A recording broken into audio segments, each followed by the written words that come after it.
Good evening सगळ्यांना. बघा, ज्यांना बॅच जॉईन करायचे त्यासाठी इथे कॉन्टॅक्ट नंबर वगैरे दिलेला आहे. बॅच जॉईन करा, कारण बॅच जॉईन झाल्यावरच तुम्हाला सगळे टॉपिकचे व्हिडिओ मिळतील.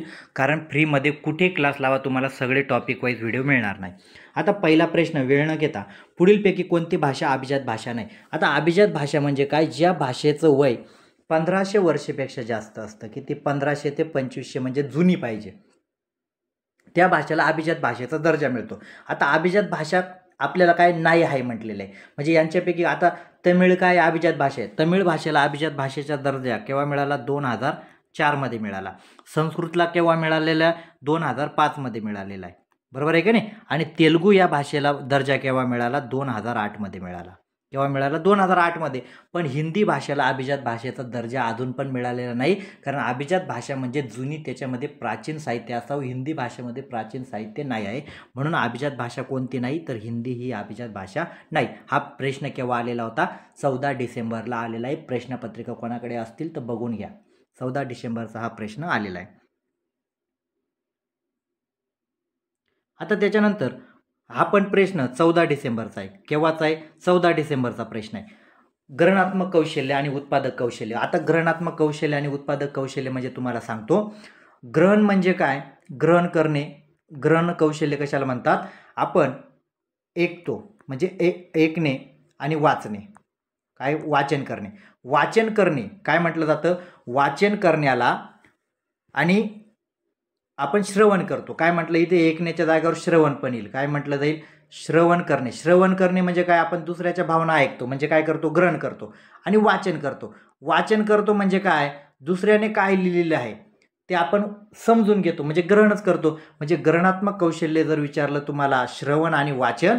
आणि उत्पादक कौशल्य जर विचारलं, उत्पादक कौशल्य जर विचारलं तर काय येईल? बोलणे आणि लिहिणे. लिहिणे म्हणजे उत्पादन कसे? आपल्या मनातील भावना आपण लिहून देतो. लिहून देतो म्हणजे काय केलं? उत्पादन केले. म्हणजे हे तुम्हाला लक्षात ठेवलं पाहिजे. उत्पादक आणि ग्रहणात्मक कौशल्य म्हणजे काय? ग्रहणात्मक कौशल्य ज्या वेळा तुम्हाला विचारलं जाईल, श्रवण म्हणजे काय? ऐकणे आणि वाचन करणे. बरोबर आहे का नाही? आणि उत्पादक कौशल्य ज्या वेळा विचारलं जाईल तर बोलणे आणि लिहिणे याला उत्पादक म्हटलं जातं. आता फरक तुम्हाला लक्षात आला असेल. मग आता इथे काय म्हटलेले? पुढीलपैकी ग्रहणात्मक कौशल्य. आता ग्रहणात्मक म्हणजे काय? ऐकणे आणि वाचणे. बरोबर आहे का नाही?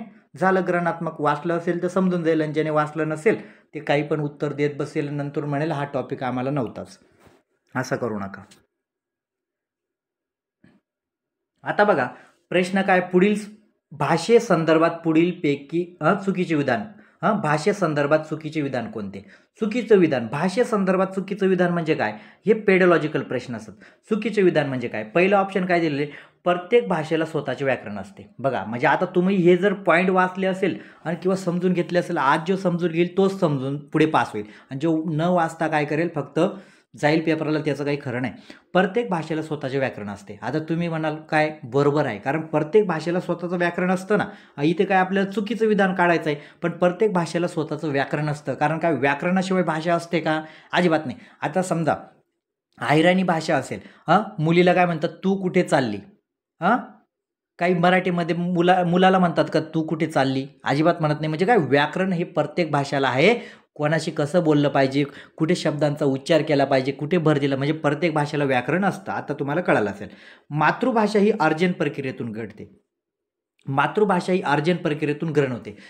मातृभाषा, आता कुठलीही मातृभाषा, कुठली मराठी असेल, हिंदी असेल, तमिळ असेल, तेलुगू असेल, कुठली भाषा असेल, ती मातृभाषेतून मातृभाषा कशी शिकतो? अर्जन करून. अर्जन म्हणजे ग्रहण करून शिकतो. ग्रहण म्हणजे लहान मूल पण असेल. आता उदाहरणार्थ तामिळनाडूमध्ये मूल असेल, तामिळनाडूमध्ये त्या मुलाला काही त्याची तामिळनाडू मातृभाषा शिकवत असेल का? अजिबात नाही. ते काय करतं? ग्रहण करून ते भाषा शिकून जातं. आता तिसरं काय म्हटलेलं? म्हणजे हे पण तिसरं काय म्हटलं? प्रत्येक भाषेला स्वतःचे व्याकरण नसते. आता भाषेला जर व्याकरण नसलं तर भाषा चालेल का? व्यवहार होईल का? अजिबात होणार नाही. म्हणजे काय? हे तर चुकीचं आहे. भाषा ही अस्थायी असते. आता तुम्ही म्हणाले भाषा अस्थायी असते काय? आता जे काळजीपूर्वक व्हिडिओ बघतात ते समजून घेतात. भाषा ही अस्थायी असते. अस्थायी असणे म्हणजे काय? भाषेमध्ये बदल होतात. भाषेमध्ये बदल होतात का नाही? आता उदाहरणार्थ, जी आपण पहिले मराठी बोलायचो, आता पुण्यामध्ये काय, पूर्वी शुद्ध मराठी बोलली जायची. काय बोलली जायची? शुद्ध मराठी पण त्याच्यामध्ये काय केलं? आता हिंदीचे शब्द मिक्स झाले. हिंदीचे शब्द, इंग्रजीचे शब्द. बरोबर आहे का नाही? म्हणजे काय झालं? भाषा ही स्थायी राहिली का? थाई कशाला म्हटलं जातं हे पण समजून घ्या. थाई म्हणजे काय? ज्या ठिकाणी ती भाषा बदल होत नाही त्या भाषेला थाई म्हटलं जातं. पण भाषा काय अस्थायी आहे, भाषेमध्ये बदल होत असतात. कारण दररोज एखादा शब्द भाषेमध्ये ॲड होतो ना, म्हणजे काय भाषा ही अस्थायी असते, हे पण बरोबर आहे. म्हणजे आता तुम्हाला 3 बरोबर, म्हणजे ज्या ठिकाणी तुम्हाला पॉझिटिव्ह आणि निगेटिव्ह काढता आले तरच तुम्ही पास होता. आता 3 बरोबर आहे आणि हे चुकीचं आहे, म्हणून याचं उत्तर काय, तुम्हाला चुकीचं विधान विचारलेलं होतं. तर प्रत्येक भाषेला स्वतःचे व्याकरण नसते, हे काय चुकीचं विधान आहे. आता बघा, याच्यावर पण तुम्हाला हा हा प्रश्न जो होता जुलैमध्ये आलेला होता. केव्हा आलेला होता?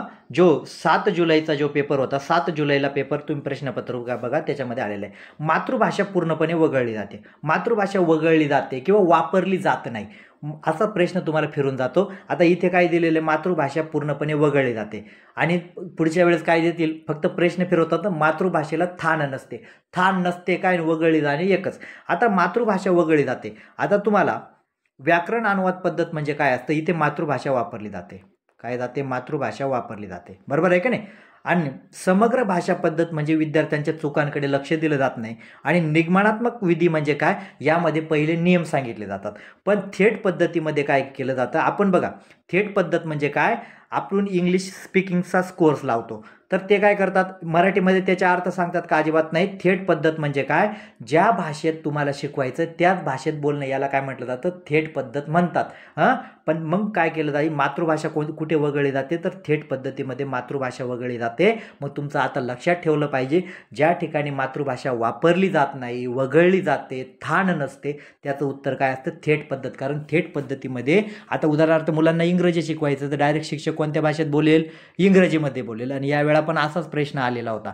यावेळा प्रश्न काय आलेला होता, म्हणजे यावेळा जूनमध्ये काय प्रश्न छोटा होता, आता डिसेंबरमध्ये मोठा प्रश्न असा केला का, एक शिक्षिका मुलांना इंग्रजी विषय शिकवते, पण ती दुसऱ्या भाषेत बोलत नाही, त्यांना फक्त इंग्रजीमध्येच शिकवण्याचा प्रयत्न करते. तर ती काय करत आहे, थेट पद्धतीचा उपयोग करत आहे. कारण काय करते, त्याच भाषेत डायरेक्ट शिकवते, म्हणजे थेट पद्धत आहे. आता तुम्हाला समजलं असेल.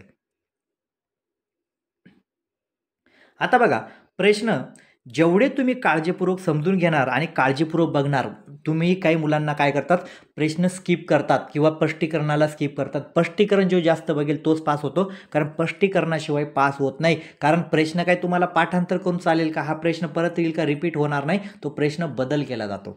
आता विद्यार्थ्यांना भाषा शिकण्यासाठी शिक्षकाने काय करावे, आता विद्यार्थ्यांना काय शिकवायचं आहे, भाषा शिकवायची. तर भाषा शिकवण्यासाठी शिक्षकाने काय केलं पाहिजे, त्यांना मोठ्या प्रमाणात साहित्य उपलब्ध करून द्यावे. आता विद्यार्थ्यांना फक्त साहित्य उपलब्ध करून दिलं चालेल का. आता मी समजा पहिलीचा वर्ग आहे, पहिलीच्या वर्गाला चांगले मोठे मोठे ठोकळे घेऊन आलो पुस्तकाचे आणि सांगितलं हे वाचतील का, ते अजिबात वाचणार नाही. म्हणजे काय झालं, हे पण कट झालं. मोठ्या प्रमाणात पुस्तके उपलब्ध करून द्यावी.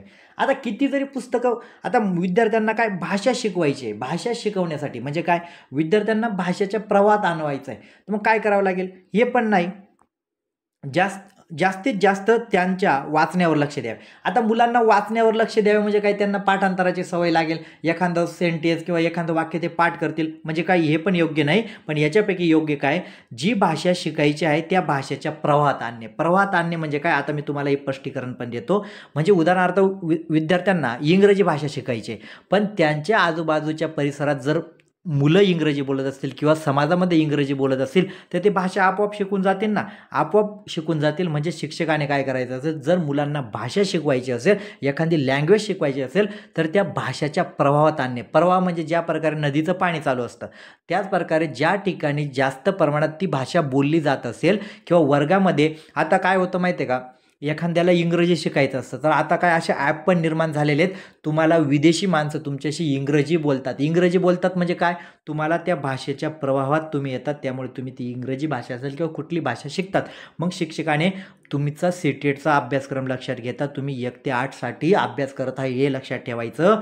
पहिल्याच्या आपण मुलांना जास्त पुस्तकं द्यायचे नाही, कारण पुस्तकं देऊन ते मुलं लहान आहेत ना, आपल्या एवढे आहेत का, आपला विचार नाही करायचं, त्यांची बौद्धिक पातळीचा, मुलांना काय करायचं, बौद्धिक पातळीचा विचार करायचा. मोठ्या प्रमाणात पुस्तकं द्यायचं नाही, साहित्य जास्त उपलब्ध करून द्यायचं नाही, त्यांना अनुरूप, त्यांच्या वयाला अनुरूपच साहित्य द्यावं लागेल. वर्ग आहे पहिलीचा आणि तुम्ही साहित्य देताय त्यांना 8वीचं, चालेल का, त्यांच्या वयाच्या अनुरूप साहित्य द्यावं लागेल. त्यांच्या वाचण्यावर वाचनावर लक्ष द्यावं. आता पहिलीच्या विद्यार्थ्यांवर वाचनावर लक्ष, त्यांना वाचताच येत नाही, तर जे विद्यार्थी भाषा शिकले नाही त्यांना वाचता येईल का? म्हणजे बघा किती, म्हणजे तुम्हाला पॉईंट जेव्हा समजून घेतात तेव्हा. पण जेव्हा भाषा शिकवायची असेल तर शिक्षकाने काय केलं पाहिजे, जी भाषा शिकायची आहे त्या भाषेच्या प्रवाहात आणलं पाहिजे.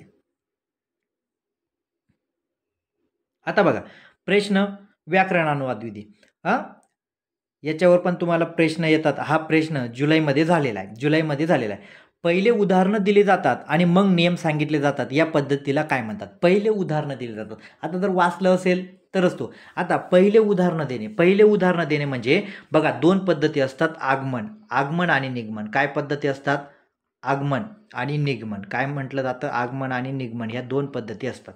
आगमन पद्धतीमध्ये काय केलं जातं? पहिले उदाहरणं दिली जातात. काय दिले जातात? पहिले उदाहरणं दिली जातात. आणि निगमन पद्धतीमध्ये मुलांना पहिले नियम सांगितले जातात आणि मग उदाहरणे दिली जातात. मग आता इथे काय म्हटलंय? पहिले उदाहरणं दिली जातात आणि मग नियम सांगितले जातात. म्हणजे पहिले उदाहरणं दिली जातात म्हणजे याला काय म्हटलं जातं? आगमन विधी म्हटलं जातं. काय म्हटलं जातं? आगमन. आणि निगमन केव्हा म्हटलं जाईल? ज्या वेळा प्रश्नामध्ये म्हटलं जाईल पहिले नियम सांगितले जातात आणि मग उदाहरण दिले जातात, मग त्याचं उत्तर काय असतं? निगमन असतं. पण इथे काय म्हटलेले? पहिले उदाहरणं दिले जातात, याला आगमन विधी असं म्हणतात. जेवढे तुम्ही टॉपिक काळजीपूर्वक समजणार तेवढं तुम्हाला समजेल. आणि जर तुम्ही फक्त अभ्यास फक्त वरच्यावर करायचा आणि काही बघायचं नाही तर मग काही खरं नाही तुमचं, कोणी का असेल ना. आता मातृभाषेला स्थान असते. आता बघा आपण काय प्रश्न बघितला मागे, मातृभाषेला स्थान नसते आणि आता मातृभाषेला स्थान असते. आता बघा प्रश्न असेच येतात तुम्हाला, मातृभाषेला स्थान असते. आता तुम्ही कसे नवीन विद्यार्थी आहात, आता थेट पद्धतीमध्ये तुम्हाला माहिती आहे मातृभाषेला स्थान नसते. इथे काय स्थान नसते, बरोबर आहे का नाही? मातृभाषेला स्थान नसते. आता समग्र भाषा पद्धतीमध्ये काय चुकांकडे लक्ष दिलं जात नाही. आणि निगमन पद्धतीमध्ये आता तुम्हाला सांगितलं, निगमनमध्ये काय नियम सांगितले जातात. काय सांगितले जातात? नियम. आता मग उरलं काय? व्याकरण अनुवाद विधी. व्याकरण अनुवाद विधी म्हणजे बघा आपण ज्या वेळा 4थी 5वीला शाळेत जायचो तर शिक्षक काय करायचं, इंग्रजी जो पाठ असेल तो वाचून घ्यायचे आणि त्याच्यानंतर ते मराठीमध्ये आपल्या मातृभाषेमध्ये काय करायचे, इंग्रजी असेल किंवा कुठलाही टॉपिक असेल, आता तामिळनाडूमध्ये शिकवत असेल तर इंग्रजी वाचतील आणि तामिळ भाषेमध्ये स्पष्टीकरण करतील. म्हणजे व्याकरण अनुवाद विधीमध्ये मातृभाषेला स्थान असते पण थेट पद्धतीमध्ये मातृभाषेला स्थान नसते. हे तुम्ही समजून घेतलं पाहिजे. मग ज्या ठिकाणी तुम्हाला प्रश्न आला मातृभाषेला स्थान विचारलं, स्थान असते किंवा मातृभाषा वापरली जाते असं जर विचारलं तर त्याचं व्याकरण अनुवाद उत्तर येतं. आणि जर नाही विचारलं का मातृभाषा वापरली जात नाही त्याचं थेट पद्धती उत्तर येतं. आता शेवटचा प्रश्न. आता प्रश्न जेवढे तुम्ही बारकाईने बघणार तेवढाच तुम्हाला फायदा होईल. आणि प्रश्न तुम्ही बारकाईने न बघता फक्त काय करायला लागले, फक्त बघतोय समोरचा व्हिडिओ चालू आहे मग मी स्किप करून टाकतो, मला एवढं स्पष्टीकरण नको आहे. कारण जास्त स्पष्टीकरण बघितलं तर तुम्हाला त्याच्यामधून निगेटिव्ह पण काढता येतात आणि निगेटिव्ह काढल्याशिवाय तुम्ही पास होत नाही. शिक्षिका वर्गात अध्यापन करताना चमचा, लाटणे यासारख्या दैनंदिन जीवनातील वस्तू वापरते, या वस्तूंना काय म्हणतात? हा प्रश्न केव्हा आलेला आहे? 7 जुलैला.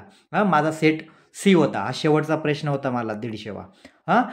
म्हणजे शिक्षिका वर्गात अध्यापन करताना चमचा, लाटणे यासारख्या दैनंदिन जीवनातील वस्तू वापरते, या वस्तूंना काय म्हणतात? आता काही काय म्हणतील, याला शैक्षणिक साधने म्हणतात. अजिबात शैक्षणिक साधने म्हणत नाही, शैक्षणिक उपकरण म्हणत नाही, उपयोगाची साधने म्हणत नाही, याला रेलिया म्हणतात. रेलिया म्हणजे खऱ्याखुऱ्या वस्तू. ज्या वेळा तुम्हाला असा प्रश्न येईल शिक्षिका वर्गात, आता हे बघा चमचा, लाटणे असेल, पेपर असेल, वृत्तपत्र असेल, दैनंदिन जीवनातील वस्तू वापरत असेल, ज्या ठिकाणी तुम्हाला दैनंदिन जीवनातील वस्तू असं दिलेलं असेल तर त्या वस्तूंना काय म्हटलं जातं? रेलिया म्हटलं जातं. रेलिया म्हणजे खऱ्याखुऱ्या वस्तू. याच प्रकारे तुम्ही काय करणार, प्रत्येक टॉपिक तुम्ही समजून घ्या. आणि जर तुम्ही टॉपिक न समजता, कुठलाही प्रश्न न समजता तुम्ही जर अभ्यासाला लागले तर पास होत नाही. प्रत्येक टॉपिक हा महत्त्वाचा असतो. ज्या प्रकारे मी आज तुम्हाला थेट पद्धती, व्याकरण अनुवाद पद्धती, गणनात्मक कौशल्य म्हणजे मी कसं तुम्हाला सांगत चाललो, याच प्रकारे तुम्ही काय करा, बॅच जॉईंट करा. बॅच जॉईंट केल्याशिवाय कोणीच तुम्हाला सगळे व्हिडिओ फ्री देणार नाही. फक्त तुम्हाला जर समजून घ्यायचं असेल पास व्हायचं. आता बघा काही लोकांना काय दुसरीकडे 4-4, 5-5 हजार रुपये फी चालू आहे, ती योग्य वाटते. पण एवढं मराठीमध्ये मी तुम्हाला एवढं चांगल्या प्रकारे समजून देतो, जर नसेल तुम्हाला आवडत तर तुमचा विचार तुम्हीच करायचा, बरोबर आहे की नाही? आपल्याला फक्त पास होणं महत्त्वाचं आहे. तुम्ही आणि सगळ्यात महत्त्वाचं काय तुम्हाला एक सांगतो का, आपण प्रश्न आता समजा हा हिंदीमध्ये प्रश्न असता, शिक्षिका दैनंदिन चीजों का इस्तेमाल करते, आता करते मग आपण काय म्हटलेलं आहे, हा हिंदीमध्ये, पण तुम्ही विचार कोणत्या भाषेत करतात, मराठीमध्ये असतात.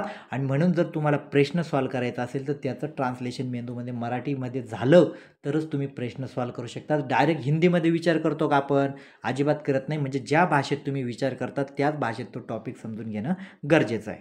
बघा कसा व्हिडिओ वाटला, लाईक करा, सबस्क्राईब करा आणि नक्कीच गरजूवंत विद्यार्थ्यांपर्यंत आपले व्हिडिओ पोचवा आणि चॅनल सबस्क्राईब करा आणि लाईक करा.